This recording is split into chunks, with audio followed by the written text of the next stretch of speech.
GameTime.co has been operating since 2013, focusing on last-minute ticket sales for concerts, sports events, and theater shows. With over 5 million app downloads and an impressive 4.6 rating on the App Store, it clearly has a large and active user base. The platform claims to offer secure transactions, digital ticket delivery, and transparency, and it backs this up with a rating from the Better Business Bureau. But when you look deeper, the picture gets a bit more complicated. While many users enjoy fast access to events and easy purchases, others report frustrating issues like receiving incorrect tickets, delayed deliveries, and complicated refund processes. On Trustpilot, GameTime holds an average 3.4-star rating, which reflects a mix of satisfied and disappointed customers.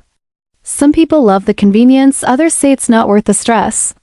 So, is GameTime legit? Yes, it's a real platform with plenty of success stories, but it's not perfect.